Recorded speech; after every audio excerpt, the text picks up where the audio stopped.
Hello, my name is Dr. Anzar. In this video, I'm going to tell you about the examination of edema कि हम edema की examination कैसे करेंगे, कहाँ-कहाँ करेंगे। लेकिन उससे पहले आपको कुछ जनरल बातें पता होनी चाहिए कि edema होता क्या है, what is the definition of edema और edema बनता कैसे है, यानी कि कैसे edema जो है वो बनेगा, पेशेंट कैसे प्रेजेंट करेगा। तो first of all I am going to tell you about the definition of edema कि एक ऐसी मेडिकल कंडीशन है जिसमें इंटरस्टिशियम के अंदर आपका एक्सेसिव फ्लूइड इकट्ठा होना शुरू हो जाता है।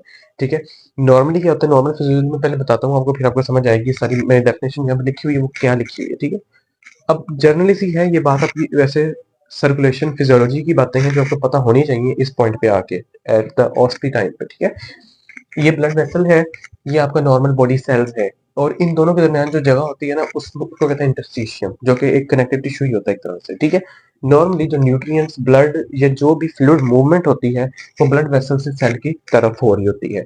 इस मूवमेंट के दौरान कुछ फ्लूइड ऐसा भी होता है जो कि आपके इंटरस्टिशियम में ही रह रहा होता है, वो सेल में नहीं जा पा रहा होता।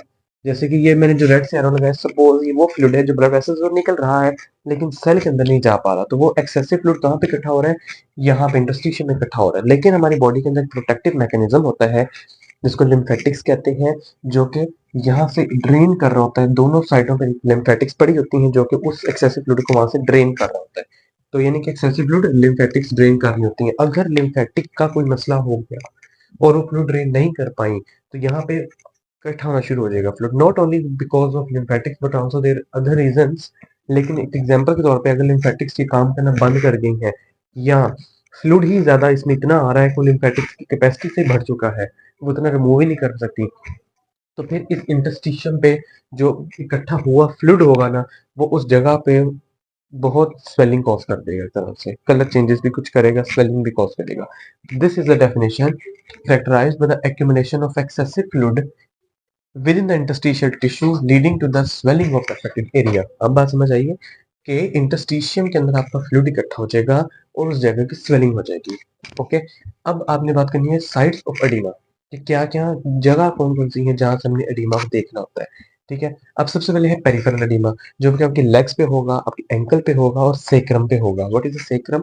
जो आपकी बैकबोन है, सेक्रम बिल्कुल हिप जॉइंट के आसपास होती है, सेक्रम होती है वो। ठीक है, पेरिफेरल एडिमा में वहां चेक करना होता है। उसके बाद आता है पल्मोनरी एडिमा, को पता है आपने पढ़ा है कार्डियोवास्कुलर सिस्टम के अंदर, वो होता है लंग्स के अंदर, लंग टिश्यू के अंदर अगर फ्लूइड इकट्ठा होना शुरू हो जाए तो वो पल्मोनरी एडिमा कहलाता है। ठीक है, सेरिब्रल एडिमा जब ब्रेन टिश्यू के अंदर अगर फ्लूइड इकट्ठा हो रहा है तो सेरिब्रल एडिमा आपका बन जाएगा। लिम्फ एडिमा, अगर लिम्फेटिक्स के अंदर फ्लूइड इकट्ठा हो रहा है, सपोज ये लिम्फेटिक्स के अंदर इतना फ्लूइड आ रहा है, इतना फ्लूइड आ रहा है कि वो इतना ड्रेन ही नहीं कर पा रही, तो इनके अंदर फ्लूइड इकट्ठा होना शुरू हो जाएगा इसकी वजह, तो वो लिम्फेडिमा कह देंगे। बात समझ आ गई?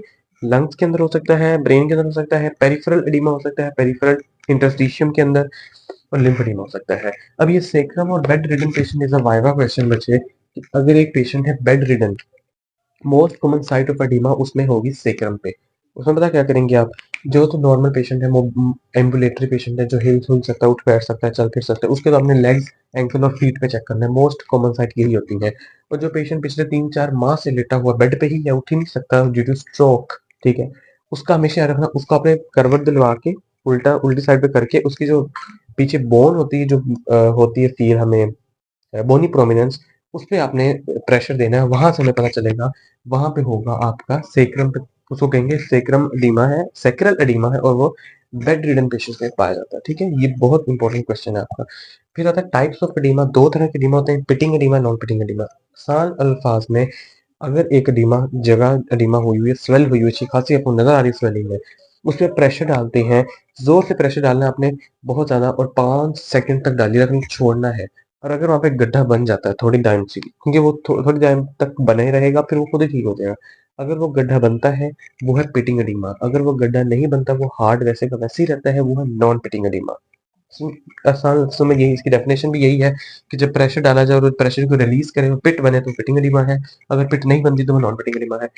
पिटिंग एडिमा को डिपेंडेंट एडिमा भी कहा जाता है, नॉन पिटिंग को नॉन डिपेंडेंट एडिमा भी कहा जाता है। ठीक है, अब causes of the pitting oedema हमेशा याद रखना, पिटिंग एडिमा, आप देखो ना एक गुब्बारा है पानी से भरा हुआ, उसके ऊपर आप प्रेशर डाल दो, वहां से वो अंदर तो घुसेगा ही घुसेगा, इसका मतलब फ्लूइड अंदर बहुत सारा है।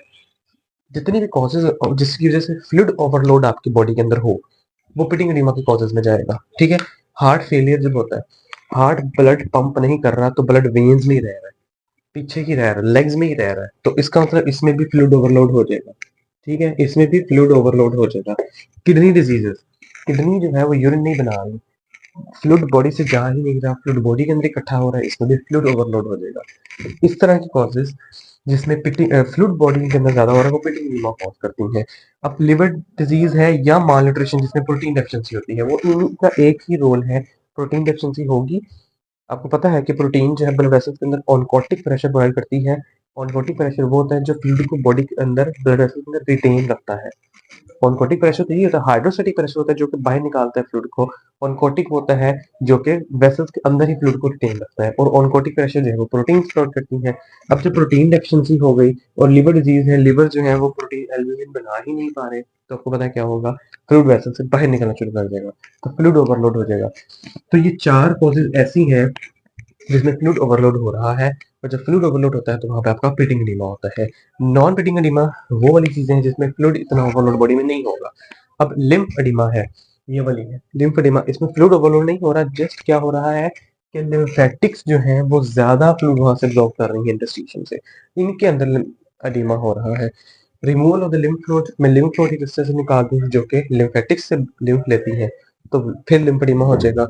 वीनस इंसफिशिएंसी और इन्फेक्शन है जो कि फिलियारिसिस इन्फेक्शन आपने पढ़ा होगा लोअर लिम्ब में, कि जो फिलियारिसिस होती है उसमें भी एडिमा होता है। लिम्फ एडिमा बहुत बड़ा पाँव का होता है, वो सख्त होता है, इतना सख्त होता है कि वुडन लेग फील होती है, कि लकड़ी की जिस तरह टांग बन गई है, तो वो सारा नॉन फिटिंग एडिमा के टाइप में होता है। यहाँ तो बात समझ आ गई। एडिमा की डेफिनेशन सुनी जा सकती है, कॉजेज ऑफ एडिमा अगर पूछे तो आपने ये दोनों मिक्स करके बता देनी है। कॉजेज ऑफ फिटिंग और नॉन फिटिंग एडिमा पूछे तो अलग अलग बतानी है। साइड्स कहाँ कहाँ चेक कर सकते हैं, ये भी पूछा जा सकता है, या कहाँ कहाँ एडिमा हो सकता है, तो वो भी आप बताएंगे। अब हमारी मेन बात आती है कि हमने क्या स्टेप्स करने हैं इसकी एग्जामिनेशन पे, और मैं प्रॉपर आपको करके भी दिखाऊंगा। ठीक है, सबसे पहले आपने अपने इंट्रोडक्शन कराना है, पेशेंट से कंसर्न लेनी है, अपना प्रोसीजर एक्सप्लेन करना है, अपने हैंड सैनिटाइज करने के लिए जिसमें हाथ यूज होने हैं, पेशेंट को कहना है कि सॉक्स, क्योंकि हमने अब लेग्स पे इसकी असेसमेंट होती है, जाहिर सी बात है। नीचे है डिपेंडेंट एडिमा, कहते ही इसको है कि पोजीशन डिपेंडेंट है, पोजीशन है अगर तो नीचे की तरफ ग्रेविटी की वजह से नीचे की तरफ वो जाएगा। ठीक है, तो आपने सॉक्स और शूज उतरवाने हैं उसके। सबसे पहले हमने एंकल को वैसे ही ऑब्जर्व करना है, लोअर लिम्ब को वैसे ही ऑब्जर्व करना है, इंस्पेक्शन जिसको कहते हैं। उसको अनकवर करना है आपने, उसके कपड़े ऊपर करने हैं, नी जॉइंट तक एटलीस्ट आपका एक्सपोजर होना चाहिए।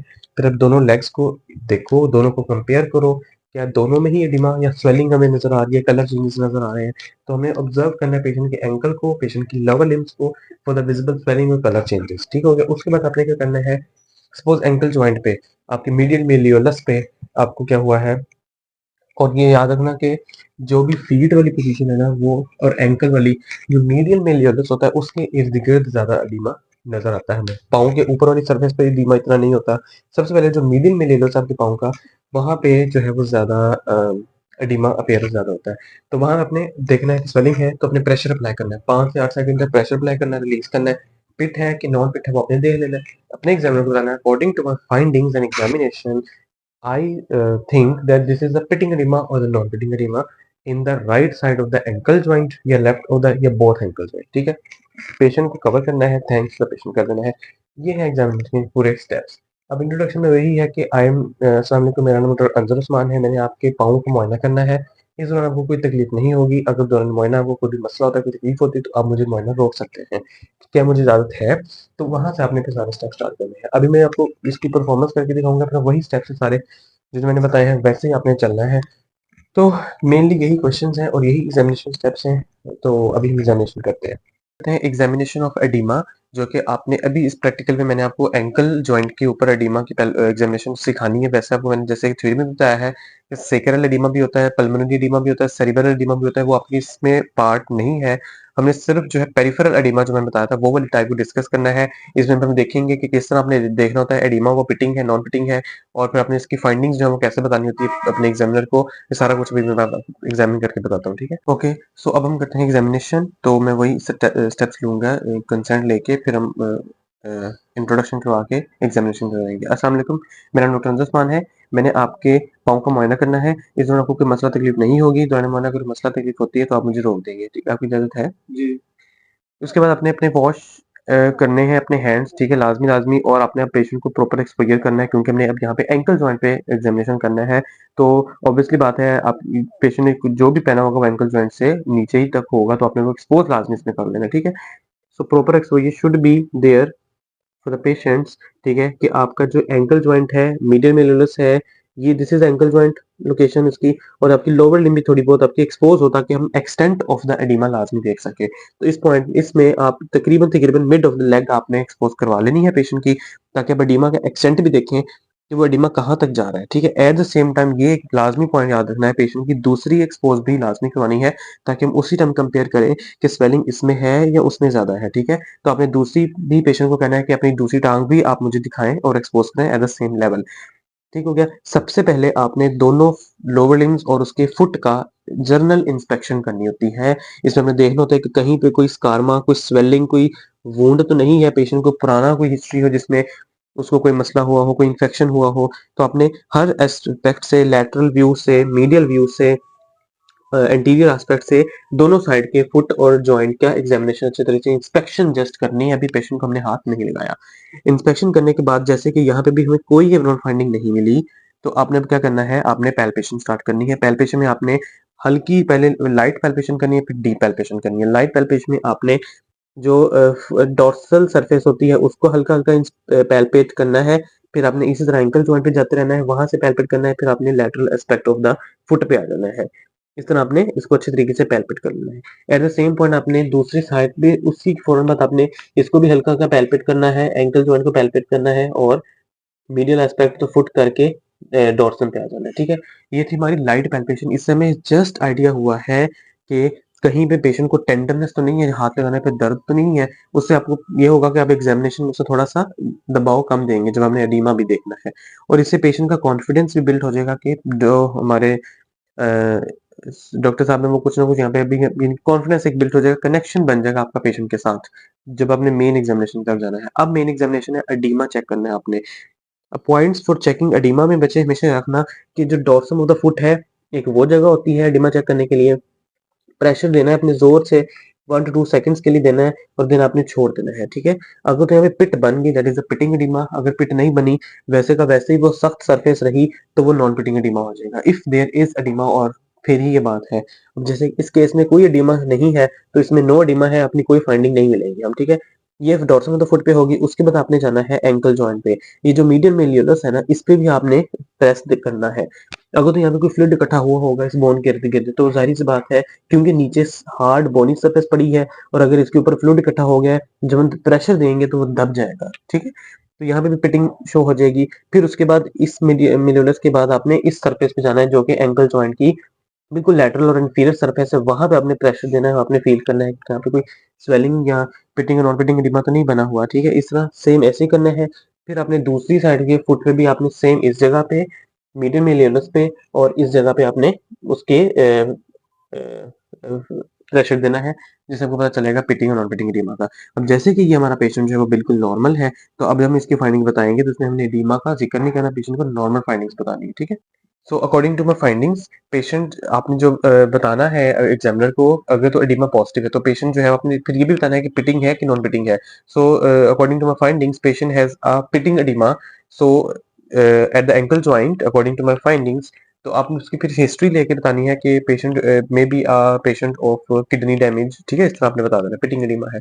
अगर वो नॉन पिटिंग एडिमा है, तो पेशेंट से आपने कोई इन्फेक्शन के बारे में, फिलियरिसिस वगैरह जो है उसको रूल आउट करना है, तो वो अपने पेशेंट से पूछ लेना है कि फीवर वगैरह या आपको कोई और पेन हो रही है लोअर लिम्स में नहीं हो रही, तो हमने वो रूल आउट कर लेना है। अगर पेशेंट को एडिमा नहीं है, जैसे कि इस केस में पाया है कि पेशेंट को एडिमा नहीं है, there is no any swelling, no abnormality, no oedema is present, तो आपने फाइंडिंग अपनी स्ट्रेट फॉरवर्ड ये बतानी है कि my patient has no oedema in his ankle joints, ठीक है। इस तरह हमने सेम स्टेटमेंट बता देनी है, उससे हर चीज क्लियर हो जाएगी कि उसके एंकल जॉइंट में कोई ऐसी एबनॉर्मल फाइंडिंग या स्वेलिंग नहीं है और एडिमा भी नहीं है, ठीक। Thank you very much.